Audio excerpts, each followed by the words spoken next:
So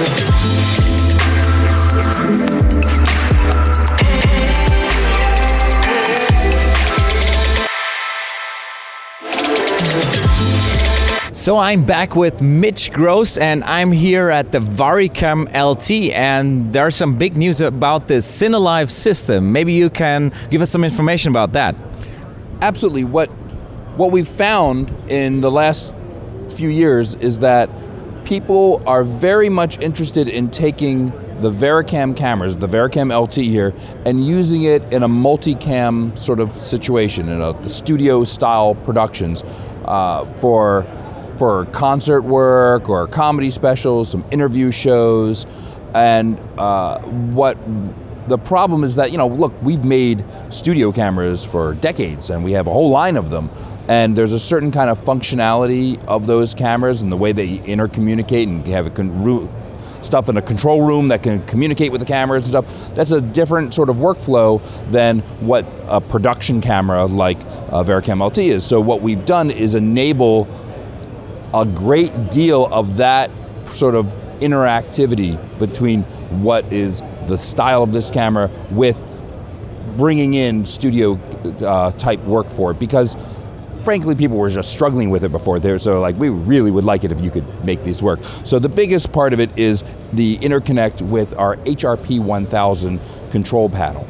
This is a sort of a paint box control panel that will now communicate with the camera. What does that mean? Well, now in the control room, you got a guy who can address the camera remotely, and he can paint the camera, right? So there's two different ways where you adjust the colors and such on the camera. You can do it sort of the traditional shading way, where it's just spin the knobs, get the image to look, to match out for different cameras. Or you can do the sort of production style, and that is where you have a log image, and then you put on a LUT, and from that LUT, then you use CDLs cinema decision list to adjust the colors and the lift and the gamma and the gain and such to match out your cameras and get a certain look.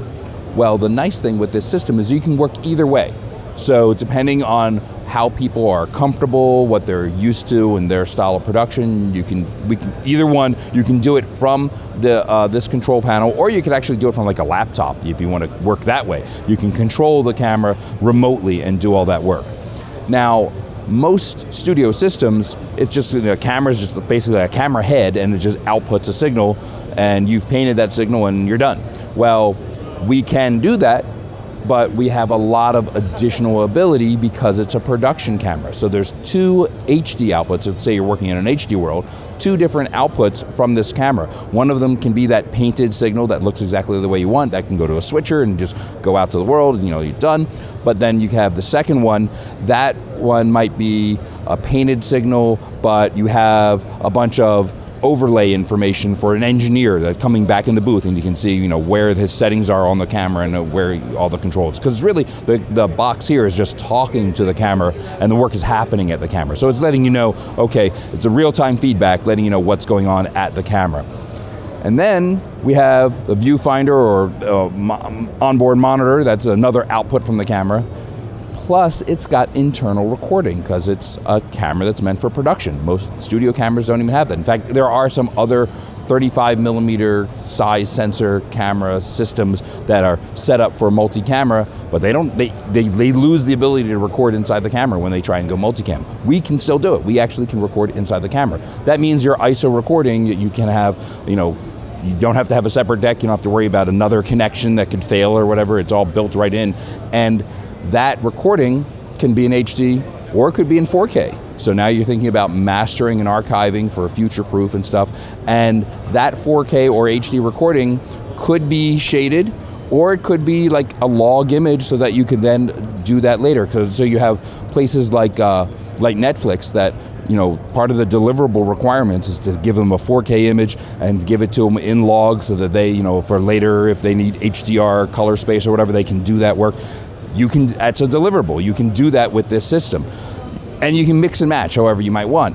Plus, there's another recording that happens in the camera, which is a proxy file, and that's an HD proxy file. You can go and, even if you're log mode for the main one, you can have the secondary, the proxy one, be shaded and have all the color correct in there so that you can then take that into editorial, and it's easier. It looks like a normal kind of image and stuff, and all of your edit decision list, the communication happens two ways, back from the box and such, so you now can find out whatever the switch was. Let's say you had 5 cameras on doing a live switch.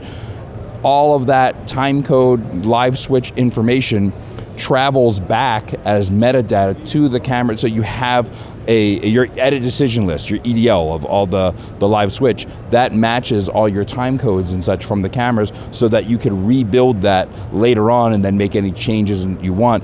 So you don't have to go through all this enormous work to be able to rebuild and edit. You can actually build it and from the camera originals very quickly and efficiently just compile that.